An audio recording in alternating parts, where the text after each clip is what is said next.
Es-tu occupé, toi? Ah, des fois. Des fois? C'est bon.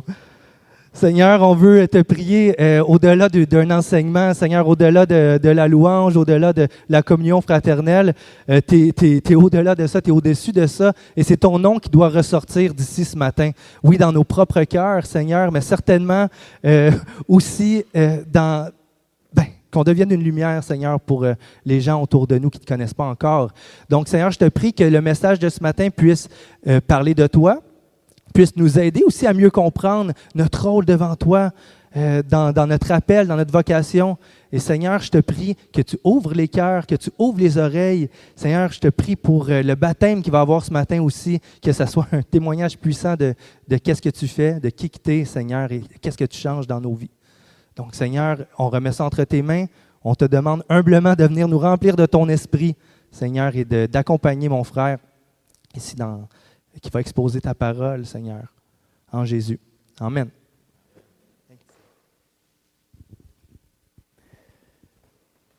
Salut tout le monde. Bon matin. Vous allez bien? Je sais qu'on vient de prier, mais je suis vraiment fébrile et j'aimerais prier encore parce que puis c'est pas un stress, c'est une fébrilité, une joie mélangée avec un genre de stress, mais je suis vraiment content ce matin. Je me sens comme juste l'impression que si je commence tout de suite, le message, je vais parler super vite parce que je suis comme super énervé de vous voir ce matin. Fait qu'on va prier ensemble. Seigneur, merci pour cette belle assemblée. Merci pour ce beau matin. Merci pour la famille que tu nous as donnée. Merci parce qu'on est héritier de ton royaume grâce à ton Fils Jésus. Je te remercie sincèrement pour cette joie, cette richesse ce matin, puis moi aussi pour l'endroit que je suis en ce moment, que je peux lever les yeux puis voir l'ensemble de cette famille qui est réunie ce matin. Merci Seigneur, on veut te rendre gloire, on veut que tu prépares notre cœur, nos esprits, pour qu'on puisse être édifié, qu'on puisse être enseigné par ta parole. Au nom de ton Fils Jésus. Amen. Donc, bonjour. Aujourd'hui, on va commencer une nouvelle série d'enseignements qui va être pendant à peu près 8 semaines, pendant l'été, une bonne partie de l'été. Ça s'appelle « Occupé », comme vous le voyez ici sur la diapositive. Et ce qu'on va s'attarder, en fait, c'est un malaise qu'on vit collectivement. En tout cas, peut-être que vous ne le vivez pas, mais la plupart des gens que je connais le vivent dans la société. Parce que c'est par rapport à notre gestion du temps, qu'on est tout le temps occupé, qu'on a l'impression qu'on court après notre temps. Puis, oui, on reconnaît que comme Église, on affirme être citoyen du royaume des cieux, du royaume de Dieu, mais il reste quand même qu'on vit dans la culture ambiante. Et c'est pas vrai qu'on échappe complètement à l'influence autour de nous de la société qui est nord-américaine. Puis la plupart d'entre nous, on a l'impression qu'on court après notre temps. Puis je sais qu'en ce moment, on est tous différents dans la salle. On n'a pas tous on n'est pas tous au même stade de nos vies. On n'a pas toutes des vies qui sont identiques. Puis ça serait facile de parler avec mon impression, moi, de ma vie, parce que je suis un père de jeunes enfants, puis d'avoir l'impression que c'est juste ce moment-ci de ma vie, tu sais. Je ne voudrais pas que ce soit le cas parce que dans la salle en ce moment, il y a plein de gens différents. Il y a des enfants, des adolescents, des jeunes adultes, des jeunes parents, des parents d'enfants un peu plus vieux, des personnes célibataires, il y a de tout, des personnes à la retraite. Puis je pense que c'est un mensonge qu'on peut vivre, entre autres, comme moi, des fois, quand je me surprends à penser que un jour, mes enfants ils vont grandir, là, fait que quand ils vont être rendus des adolescents, je ne serai plus vraiment occupé, tu sais. Mais c'est une des richesses de l'Église, parce qu'on côtoie des gens, tu sais, comme je ne côtoierais pas tout le temps des gens qui sont comme plus vieux nécessairement que moi ou qui ont des adolescents. Mais je le sais pour fréquenter certains d'entre vous que c'est un mensonge, tu sais. Que même s'ils vieillissent, il y a d'autres choses qui peuvent survenir. Vous faites des lifts. Attends, moi je ne fais pas de lift en ce moment. Vous faites des lifts, puis il y a d'autres problèmes aussi.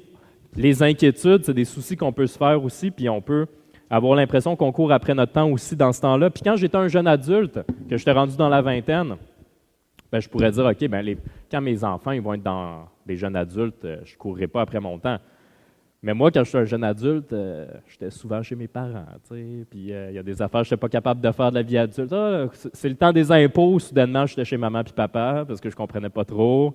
On soupe plus souvent chez maman puis papa. On s'inquiète aussi, les parents s'inquiètent des fois par rapport à leurs enfants qui sont en train de devenir des adultes, qui font leurs propres choix. Puis quand on est à la retraite, Parce que des fois, on se surprend de vouloir rêver à notre retraite parce qu'à la retraite, on ne fait rien. Hein? C'est ça qu'on se dit toute notre vie. Puis là, on arrive à la retraite, puis finalement, c'est pas vrai. Hein? Puis encore une fois, je le sais, il y en a plein d'entre vous qui me parlaient, puis on arrive à la retraite, puis on se rend compte qu'on a des semaines très chargées aussi des fois, puis des semaines qu'on peut être stressé pour nos enfants, nos petits-enfants, nos amis, nos parents qui sont en perte d'autonomie. Fait que c'est pas vrai que soudainement, au cours de la vie, on n'a plus l'impression d'être stressé, puis on n'a plus l'impression de courir après notre temps. Puis peut-être que c'est plus ressenti dans certaines cultures. Peut-être qu'il y a 100 ans, c'était peut-être moins pire. Je ne le sais pas, je ne vivais pas il y a 100 ans. Peut-être aussi qu'à certaines périodes de la vie, c'est pire, mais ma conviction personnelle, c'est que c'est quelque chose personnel et pas juste moi. Là. Je pense qu'on va regarder aujourd'hui en quoi la Bible enseigne ça aussi, que avoir l'impression de courir après son temps, c'est quelque chose de profondément humain et profondément universel qui affecte tout le monde. Quand on regarde, on peut passer à la prochaine diapositive, le roi Salomon, qui est un roi qui avait accumulé plein de richesses dans sa vie. Si tu t'imagines comme avoir des choses dans la vie, ça va m'apporter un plaisir, on peut regarder la vie du roi Salomon et regarder que ça ne lui apportait pas vraiment de plaisir. Il y avait plein de choses, il avait fait plein de choses, il avait amassé plein de richesses, plein de connaissances, plus que quiconque dans la salle ici va en avoir dans sa vie. Et son constat, dans Ecclésiaste 2, 20, Ecclésiaste 2, versets 20 à 23, le roi Salomon dit « J'en suis venu à désespérer à cause de toute la peine que je me suis donnée sous le soleil. En effet, un homme peut travailler avec sagesse, savoir-faire et succès, et il doit laisser le produit de son travail à un homme qui ne s'est donné aucune peine pour cela. Cela aussi, c'est de la fumée et c'est un grand malheur. Oui, que retire l'homme de tout son travail et des préoccupations de son cœur, alors qu'il se donne tant de peine pour cela sous le soleil? Ses journées ne sont toutes que souffrance et son activité n'est que chagrin. Même la nuit, son cœur ne connaît pas le repos. Cela aussi, c'est de la fumée. » Une chance, ce message, il n'arrête pas là aujourd'hui. Là. Je ne ferais pas comme, fait que c'est ça, c'est déprimant, hein? Bye, bon dimanche. C'est pas ça qu'on va faire. Mais c'est quand même ce que ressent Salomon. C'est quand même honnête de sa part et c'est ce qu'on ressent aussi, je crois, régulièrement. Mais est-ce que c'est ça le plan de Dieu pour nous? Pas vraiment. Okay? C'est pas ça que la Bible enseigne. Est-ce qu'il faut se faire à l'idée de dire on va courir après notre temps toute notre vie?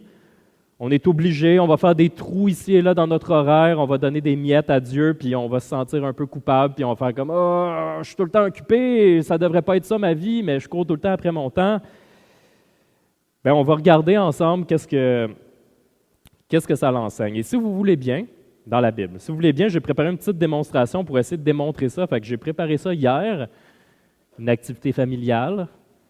Fait qu'il y a de la peinture, là, c'est ça la partie qui est le fun. Mon gars de 2 ans, il tripe ses drills, fait qu'on a fait des trous. Puis là, après, on a fait de la peinture.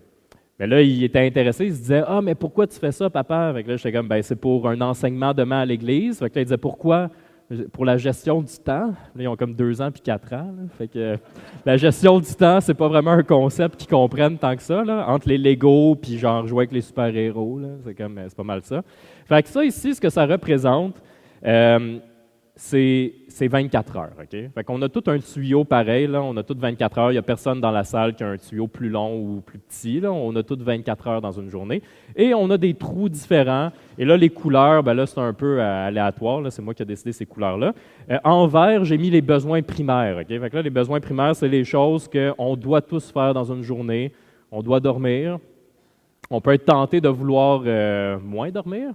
C'est jamais une bonne idée quand ça arrive plusieurs jours de suite, mais on en parlera plus tard dans la série. On va parler de repos, fait que je ne veux pas qu'on parle en général puis qu'on déborde là-dessus. Ça peut être de manger, de se laver, etc. Fait qu'il y a des besoins primaires qui sont en vert et c'est des trous. Parce que ce qu'on va faire, c'est que ça, on va le tremper dans l'eau tantôt. Je le savais, il y avait comme un baptistère à matin, fait que je me suis dit, on va l'utiliser en même temps. Fait que, considérant, mettons, que l'eau, ça représente le temps qu'on a dans une journée de 24 heures, il y a des trous par lesquels le temps peut s'écouler. Entre autres, les besoins primaires, entre autres avec votre travail. Encore une fois, si vous êtes à temps partiel, temps plein, à la retraite, peu importe, peut-être que ce trou-là va varier. Et ben, on peut avoir des petits trous aussi qui sont blancs ou des plus gros trous qui sont blancs. Je l'ai mis pour l'implication qu'on peut avoir à l'église. Fait que ce matin, ça fait partie de votre horaire. Le dimanche matin, vous vous êtes dit, je vais aller à l'église. Peut-être que vous avez une triade le mardi, puis là, vous vous êtes dit, ça, c'est le temps que je vais consacrer à Dieu dans la semaine. Et en rouge, ben, c'est toutes les distractions qu'on va dire des distractions inutiles. On n'a pas toutes les mêmes distractions inutiles, mais tu sais, c'est les choses que, mettons, tu es censé faire quelque chose, mais là, tu te dis, je vais juste aller aller un peu sur Internet ou Netflix ou genre YouTube ou jouer à des jeux vidéo ou magasiner ou peu importe c'est quoi votre distraction, OK? Et là, ce qu'on va faire, c'est que je vais avoir besoin d'une personne, n'importe qui, et idéalement un plus jeune, parce que je sais que vous aimez ça participer. Y a-t-il un plus jeune qui aimerait ça venir? C'est vraiment facile, il faut juste que tu tiens un pichet, puis moi je parle, OK? C'est vraiment pas compliqué. Fait que y a-t-il quelqu'un qui veut venir? Sinon, je vais dire à Antoine de venir. Viens Antoine. On sait qu'il y a un reste ce matin un peu, fait que je continue, tu sais. Mais c'est ça. Je me suis dit, on est à l'aise, là. Bon. Fait que, ce que je vais faire, là, c'est qu'on va essayer de remplir ça. Je vais mettre mes doigts. Puis là, toi, il faut juste que tu mettes le pichet en dessous. OK? C'est bon. Fait que 24 heures part. Fait que là, on remplit ça d'eau. Puis là, après, là, ça se remplit. OK, on va voir si ça marche. Fait que là, oh boy! Là, il y a un petit peu qui coule, mais là, vous avez vu, OK, tu peux montrer. Wow, c'est le fun! Ça, c'est le temps qui nous reste à la fin de la journée. Fait que, merci. Fait que, c'est un peu... Merci Antoine, c'est pas compliqué, tu as super bien fait ça. Ça a marché, on s'est fait arroser un peu. T'es-tu arrosé, toi? Moi, je suis arrosé. J'ai pas fait de pipi, c'est correct. Donc, le problème qu'on peut avoir, c'est que c'est un peu, je sais pas si vous êtes comme moi, mais c'est un peu désespérant. Okay? Parce que tu regardes ça, tu dis, ça c'est le temps que j'avais dans ma journée. Là, il y a plein de trous, c'est sorti de partout. Puis là, à la fin, je regarde ça, puis je me dis, il me reste ça. Ça, c'est mon temps. Puis là, ce que je veux voir là-dedans, c'est sur quoi qu'on a le contrôle là-dedans. Parce que le problème, c'est pas juste qu'on est occupé, c'est qu'on est préoccupé, on est stressé, on a l'impression que le temps nous file entre les doigts, puis l'eau, ça le présente bien. Ça coule, tu sais, on n'a comme pas le contrôle. Clairement, on n'a pas le contrôle sur la longueur du tuyau, on a toutes 24 heures. Est-ce qu'on a le contrôle sur les trous? Certains, oui. Puis on va en parler dans les prochaines semaines. Comme oui, on peut parler de comment on peut mieux gérer notre temps. Mais comme j'ai dit un peu en introduction la semaine dernière, vous pouvez aller au Renaud-Bré puis trouver un livre sur la gestion du temps, puis vous allez savoir que, oui, ben peut-être que tu pourrais organiser ton Netflix d'une autre façon, puis essayer de te contrôler un peu là-dessus. Et ça peut être des bons principes de vie. Il n'y a pas de trouble avec ça. Sauf que je pense que si pendant 8 semaines, on fait juste enseigner sur comment gérer les trous puis comment être pas pire, on va passer à côté de l'Évangile, on va passer à côté de la Bible complètement, de qu'est-ce que la Bible enseigne sur le temps. Parce que je crois que le véritable problème, comme dans beaucoup de choses, c'est une question de perspective. Depuis tantôt, je vous dis, on court après notre temps file entre nos doigts, puis ça, à la fin de la journée, ben ça, c'est le temps qui me reste. Fait qu'on on protège jalousement notre temps, on se dit, ça, c'est mon temps, on le chérit, c'est mon temps, c'est mon précieux, hein, comme dans le Seigneur des Anneaux, puis on court après notre temps. Mais la réalité, le vrai enjeu, c'est que ce n'est pas notre temps. Et c'est ça qui nous rend, entre autres, malheureux, parce qu'on voit tout couler partout, puis on a l'impression que notre vie file à travers nos doigts, puis qu'à la fin, bien, il nous reste juste ça. C'est un peu la même chose aussi, même avec l'implication dans l'Église. Je vous ai dit, j'ai fait 2 petits ronds en blanc, puis j'ai dit, ben ça, c'est le temps le dimanche, puis ça, c'est le temps pour ma triade, mettons, le mardi soir. Puis là, des fois, quand il y a des choses qui s'ajoutent à ça, ben là, on se dit, ben là, j'ai pas le temps, je ne peux pas rajouter ça en plus, je ne peux pas rajouter ça parce qu'on peut avoir tendance à dire, bon, ben le temps avec l'Église, c'est le temps pour Dieu. On va se sentir coupable, on va faire un petit compartiment à part pour le temps qui est dédié à Dieu. Puis on peut se sentir coupable, en effet, d'offrir juste des restants, puis d'avoir l'impression que ça nous a coulé à travers les doigts. Mais si on regarde la prochaine diapositive, on regarde dans une lettre de Paul aux Colossiens, qui dit « Tout ce que vous faites, faites-le de tout votre cœur comme pour le Seigneur et non pour des hommes. » J'aimerais que la chose qu'on essaie de focusser et de réaliser, puis en priant que Dieu va être capable de transformer notre cœur au cours de notre vie aussi, c'est de réaliser que tout le temps, même le temps qui coule à travers les trous, appartient à Dieu. Tout le temps, c'est un cadeau qui nous a été donné par Dieu.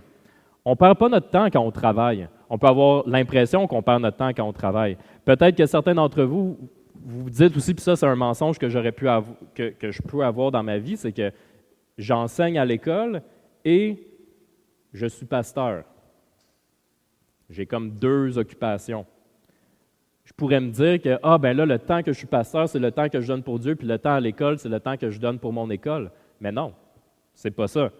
Vous pouvez faire du plâtre, vous pouvez faire du lavage, vous pouvez être policier, enseignante, boucher, peu importe. Tout ce que ça prend, c'est une intention dirigée vers Dieu, de dire, Dieu, je t'offre ce temps-là, je t'offre mon temps de travail.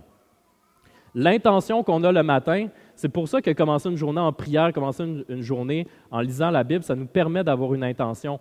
Et ça a l'air facile, mais c'est pas facile parce que, comme je vous dis, si on court tout le temps après notre temps, souvent on est juste comme « Ah, je suis rendu au travail. OK, là, je suis en train de faire ça. Là, je mange. OK, là, je continue. » Puis on n'a pas l'intention.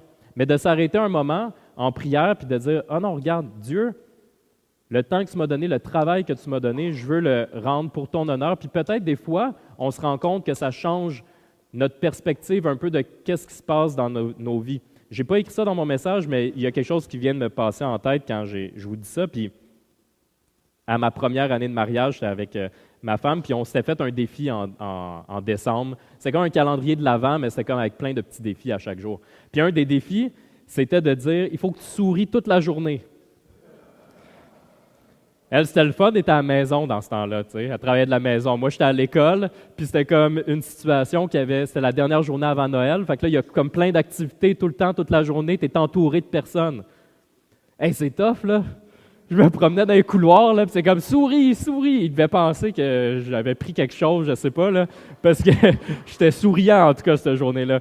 Puis là, de réaliser de tout le temps garder l'intention, mais ça faisait une différence. J'avais comme une espèce de positivité, mettons, que je me disais hey, « je veux sourire aux gens », puis là, je me rendais compte que souvent, ils sourient en retour, puis c'est comme « hey, l'habitude, c'est vrai que je suis comme un peu somnambule, des fois à l'école, je me promène, là, tu es comme focusé sur ça, mais si on était capable de régulièrement focusser sur Dieu, sur la grandeur du sacrifice de Jésus pour nous, pour son amour complet, mais à quel point ça pourrait transparaître aussi dans nos vies, puis de comprendre que, ah oui, le temps à l'école aussi m'appartient.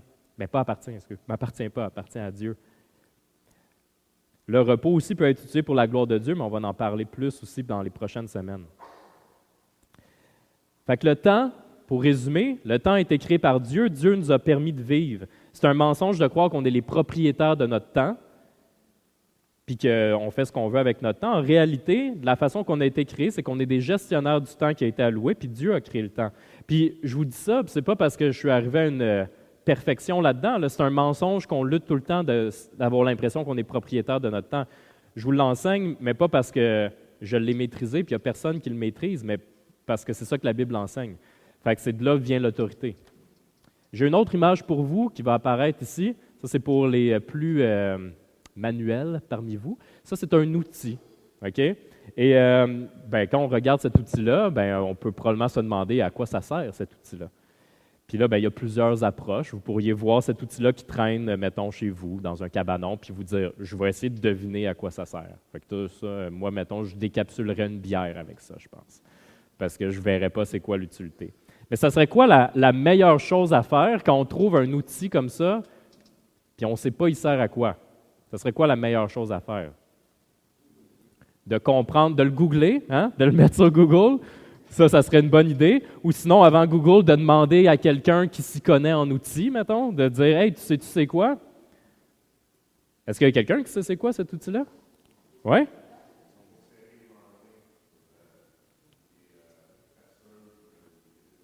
Oui, sur les perceuses ou les drills. Fait que oui, c'est pour serrer ou desserrer des choses. Cela spécifiquement, c'est vraiment spécifique, c'est pour desserrer les tuyaux de pompiers. Fait que quand tu as des tuyaux de pompiers, puis là, il faut l'ouvrir, là, on utilise ça. Okay? Mais c'est le principe de pour desserrer ou pour serrer quelque chose. Mais moi, je ne l'aurais pas su, ça sert à quoi. Mais mettons que je parle avec Stéphane. Là, Stéphane, il aurait pu me donner une idée, puis j'aurais fait comme « Ah, OK, Stéphane, OK, c'est bon. » Parce que là, on serait allé au fait que cet outil-là, il y a une fonction précise, puis il a été créé avec une intention. Il y a une façon de l'utiliser. Puis pour mieux comprendre notre rapport avec le temps, je crois qu'on est obligé de retourner au tout début, lire ce que la Bible enseigne sur la fonction originale que Dieu avait pour chaque être humain par rapport à notre temps, parce qu'une des choses qu'on croit ici à Ecclésia, c'est que Dieu nous a créés avec une intention. Donc, quand on veut savoir un peu, qu'on veut mieux comprendre sur nos vies, c'est de retourner voir à c'est quoi l'intention première de Dieu pour nos vies, qu'on a été fabriqués par lui et qu'il y a une intention derrière ça. Donc, dans Genèse, on va regarder la prochaine diapositive, parle de notre nature. Je vous encourage, si vous êtes là pour la première fois ce matin, c'est que je vais me promener dans Genèse 1 à 3, OK? Mais on ne va pas faire une étude complète de Genèse 1 à 3, mais je pense que ça serait une bonne chose. Si tu veux, on a des Bibles aussi à l'arrière, que tu prennes une Bible avec toi, puis que tu puisses lire sur ton temps, tranquillement, Genèse 1 à 3, parce que c'est plein de richesses. Puis là, on va focusser sur c'est quoi l'intention première par rapport à notre temps, par rapport à notre rôle. Je pense que vous pourrez en ressortir beaucoup plus que ça en lisant Genèse 1, 2 et 3. Puis tant qu'à ça, après, vous continuerez après Genèse. C'est un bon point de départ. Mais on va focusser sur c'est quoi notre nature. Donc, quand on regarde notre nature, en premier, on est dans Genèse 1, le verset 27. Dieu créa l'homme à son image. Il le créa à l'image de Dieu, il créa l'homme et la femme. Dieu les bénit et leur dit, reproduisez-vous, devenez nombreux, remplissez la terre et soumettez-la. Dominez sur les poissons de la mer, sur les oiseaux du ciel et sur tout animal qui se déplace sur la terre. Deux choses qui sont quand même marquantes là-dedans. Premièrement, à quelle image Dieu nous a créés à son image. Lorsque Dieu crée les animaux, lorsque Dieu crée les plantes, lorsque Dieu crée les anges, il ne dit pas qu'ils sont créés à son image, mais pourtant, ce que la Bible enseigne, c'est que tous les êtres humains sont créés à l'image de Dieu. Que c'est une façon de refléter d'une quelconque façon sa gloire, qu'on a des aspects à son image. On n'a pas tous ses attributs, on n'est pas tous pareils, personne ici est intemporel, personne n'est parfaitement bon, mais il y a un côté qui reflète son image. C'est un grand mystère, c'est quelque chose qu'on apprend toute notre vie à essayer de comprendre de quelle façon Dieu nous a créés à son image. Et on ajoute aussi qu'il nous a créés pour être des bons gestionnaires de ce qu'il nous a donné. Il crée des choses, Dieu l'a créé, ça appartient à Dieu, mais il nous dit « Devenez nombreux, remplissez la terre, soumettez-la », donc il y a un aspect de règne aussi qui est donné. Ça, c'est l'intention originale. Prochaine diapositive, dans Genèse 2. Notre rôle. Quel est le rôle qui a été donné? Donc, on vient de parler de la nature. Maintenant, le rôle. Dans Genèse 2, verset 15 et Genèse 2, verset 19. Premièrement, au verset 15, « L'Éternel Dieu prit l'homme et le plaça dans le jardin d'Éden pour qu'il le cultive et le garde. » Des fois, on l'oublie. Peut-être que c'est même la première fois que vous le voyez ou que vous l'avez peut-être vu rapidement, mais ce n'est pas comme resté ancré en vous. Dieu place l'homme, il va placer aussi la femme, les place dans le jardin d'Éden pour qu'ils cultivent et gardent le jardin. Donc, à la base, on a été créé pour travailler. On n'a pas été créé pour rien faire. Quand on rêve à une retraite ou dans notre vie de se dire « Ah, enfin, quand je vais pouvoir rien faire », bien, ça n'apportera pas un bonheur de rien faire, okay? De se tourner les pouces puis de rien faire. Il a été créé pour faire un travail sain, un travail. Tu sais, ça vous est probablement arrivé de faire un travail puis d'avoir comme le sentiment du devoir accompli puis de faire ah c'est bien qu'est-ce que j'ai fait aujourd'hui. C'est comme un sain repos, je dirais. Comme Dieu à la fin de sa création quand il est arrivé au 7e jour puis qu'il a juste fait ah. Il a pris un temps d'arrêt pour faire comme c'est beau le travail qui a été effectué. Encore une fois, on va en reparler quand on parlera du sabbat et du repos, plus en détail. Autre chose, quand on regarde dans le verset 19, on va revenir à l'autre d'avant, merci. « L'Éternel Dieu façonna à partir de la terre tous les animaux sauvages et tous les oiseaux du ciel, puis il les fit venir vers l'homme pour voir comment il les appellerait. Il voulait que tout être vivant porte le nom que l'homme lui donnerait. » Deux choses. Premièrement, c'est quand même de la job, hein? Tous les animaux, tous les oiseaux du ciel dénommés, il y a quand même une partie qui est comme un travail en soi. Mais aussi, ce qui est vraiment fabuleux, je trouve, c'est qu'il y a un aspect collaboratif dans l'avancement de la création que Dieu crée et dit à l'homme, nomme ces animaux-là, nomme ces plantes-là, puis gère, sois un gestionnaire, occupe-toi de la création. Le psaume qu'on va lire, je trouve que c'est un des psaumes qui montre le plus cette beauté-là. C'est exceptionnel, je trouve, ce psaume-là, de réaliser, de s'arrêter dans le psaume 8, versets 4 à 8. « Quand je contemple le ciel, œuvre de tes mains, la lune et les étoiles que tu y as placées, je dis, qu'est-ce que l'homme pour que tu te souviennes de lui, et le Fils de l'homme pour que tu prennes soin de lui. Tu l'as fait un peu inférieur à Dieu et tu l'as couronné de gloire et d'honneur. Tu lui as donné la domination sur ce que tes mains ont fait. Tu as tout mis sous ses pieds, les brebis comme les bœufs et même les animaux sauvages. » Mais la réalité, ce qu'on vit, c'est pas ça. Il n'y a personne qui, tu sais, on sait qu'on travaille, mais c'est pas vrai qu'on a l'impression que notre travail est facile, puis que tout ce qu'on fait, on le fait pour la gloire de Dieu, puis des fois, il y a des moments qu'on fait « Ah, ça a tellement fait du bien d'avoir fait ça pour Dieu », puis on sent vraiment qu'on n'a plus ce poids-là de dire « Ah, ça c'est mon temps, puis là, il faut tout le temps que je gère mon temps ». Mais la plupart du temps, et très souvent, on se rappelle que c'est pas vraiment ça qu'on expérimente. Qu'on va parler, dans Genèse 3, de notre faute. Qu'est-ce qui s'est passé pour que ça devienne tout croche? Comme je vous ai dit, c'est pour ça que ça peut être bon que vous lisiez Genèse 3 chez vous. Ce que la Bible enseigne, ce qu'on croit aussi à Ecclésia, c'est que à la base, ce qui s'est passé, c'est que l'homme et la femme ont fait un choix de ne pas obéir à Dieu, en fait. Dieu avait tout créé, puis il avait dit d'être des bons gestionnaires, mais il avait dit de ne pas prendre le fruit d'un arbre. Le fruit était défendu. Et Dieu dit à l'homme, il dit à l'homme, puisque tu as écouté ta femme et mangé du fruit du sujet duquel je t'avais donné cet ordre, tu n'en mangeras pas. Le sol est maudit à cause de toi, c'est avec peine que tu en tireras ta nourriture tous les jours de ta vie. Parce qu'à la base, les êtres humains ont voulu s'approprier la création, faire leurs propres règles, être leur propre Dieu, s'approprier ce qui appartenait à Dieu comme si c'était eux qui l'avaient fait d'une certaine façon, donc être nos propres dieux. Et c'est encore un problème qu'on peut voir quand on dit, par exemple, ça c'est mon temps. Bien, c'est la même affaire, c'est de dire ça m'appartient. Est-ce que c'est-tu quelqu'un ici qui a créé le temps? Non. Fait qu'on n'est pas propriétaire, c'est pas nous qui l'a créé le temps en tant que tel. Ce jour-là, toute la création a été tordue. L'introduction du péché dans le monde, on voit que ce que ça a fait, c'est que ça a tordu la création parfaite de Dieu. Puis même si parfois, et de temps en temps, on entrevoit les merveilles, on voit des choses, on fait « Wow! C'est magnifique! » Mais on sait qu'il y a comme quelque chose qui est à côté de la traque, qu'il y a quelque chose qui ne tourne pas rond. Dans nos relations, dans notre identité, puis dans notre gestion du temps, comme on parle ce matin. Puis à ce moment-là, quand ça a été tordu par la faute humaine, ce qu'on croit et qu'on enseigne ici à Ecclésia, c'est que Jésus-Christ qui est venu renouveler la création pour la restaurer à son état original. Et pour l'instant, ce n'est pas complètement restauré, mais on est encore dans l'attente d'un monde qui est pleinement restauré dans son intention originale.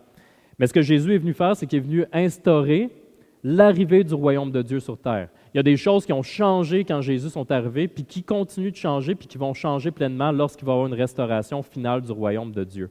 Mais Jésus a commencé le travail de restauration. Restauration de toute la création, et ça inclut le temps aussi.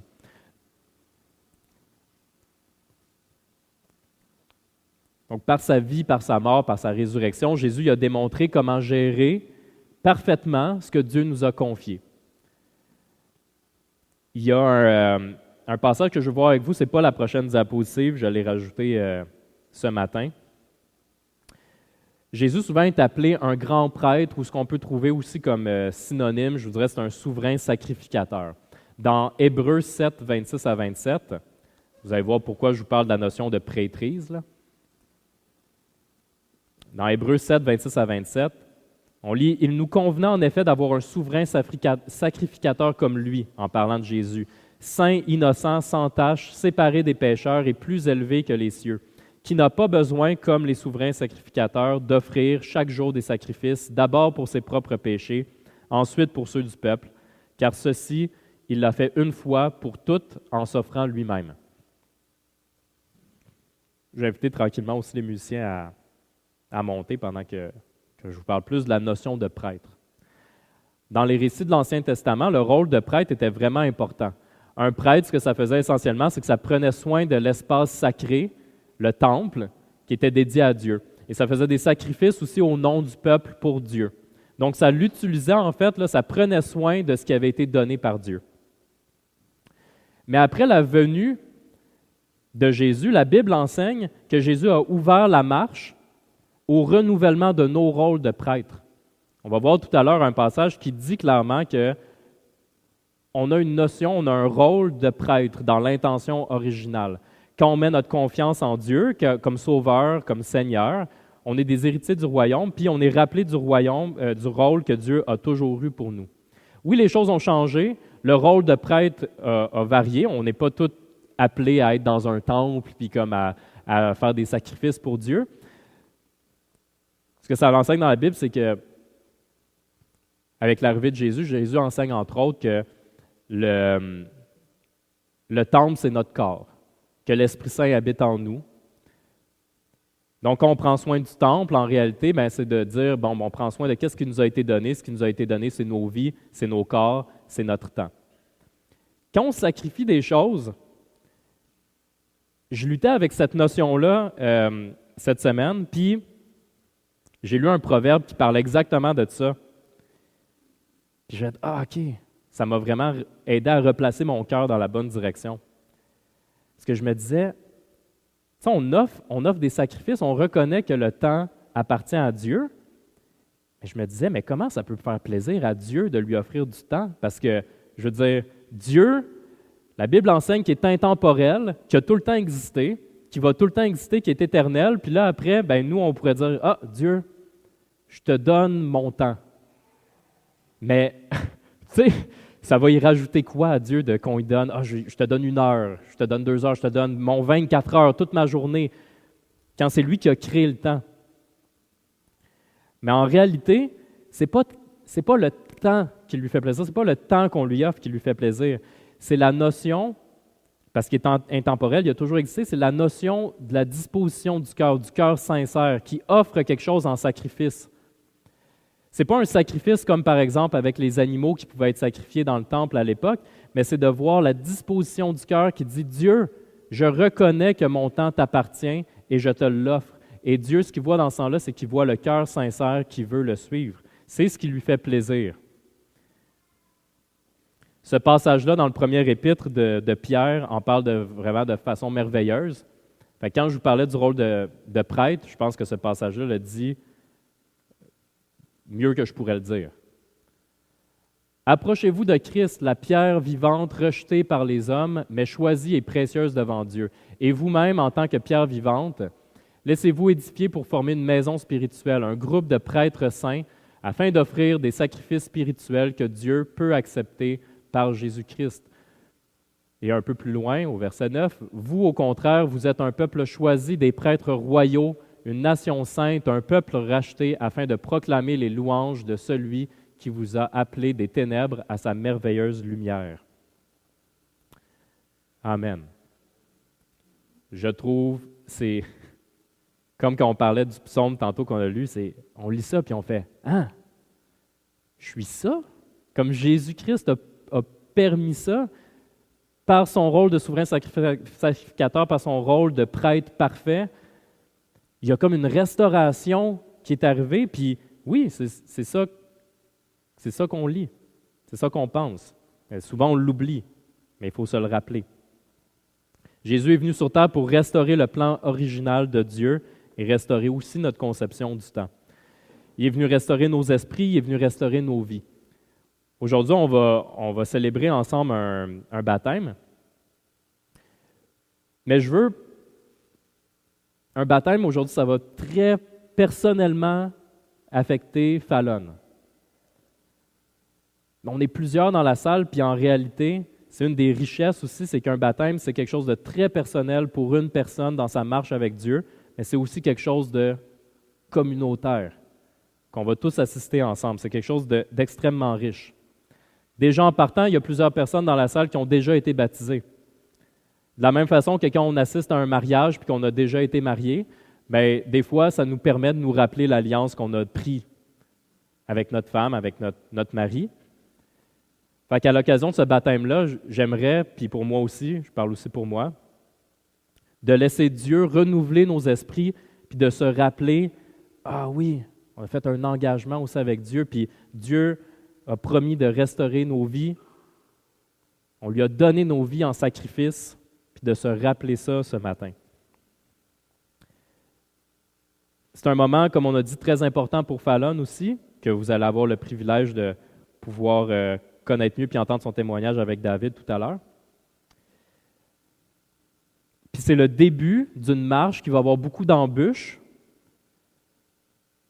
mais Dieu nous promet qu'il nous accompagne dans notre vie malgré les embûches. Et l'autre chose qu'on peut avoir son esprit en nous, on a Dieu qui nous aime, qui est avec nous, qui nous dit de se confier en lui malgré les difficultés. Mais il donne aussi une église pour le support. Fallon et chacun d'entre vous n'a pas besoin de cheminer par soi-même dans les difficultés dans la vie. On a une famille qui est renouvelée, qui est restaurée, et on peut se supporter ensemble dans nos difficultés et dans nos joies. Et dernièrement aussi, ça peut être pour les autres personnes qui sont dans la salle puis qui songent possiblement au baptême aussi.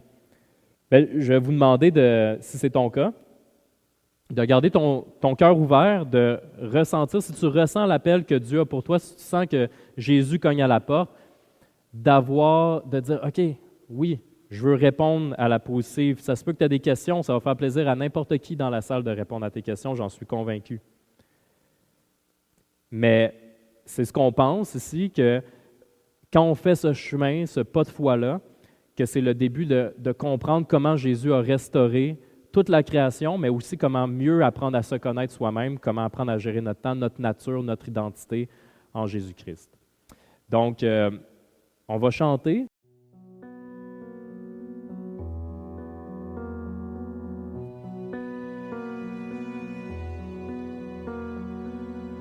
En toi les humbles sont bénis, en toi les faibles sont affermis, les cœurs brisés tu rétablis, donnant la vie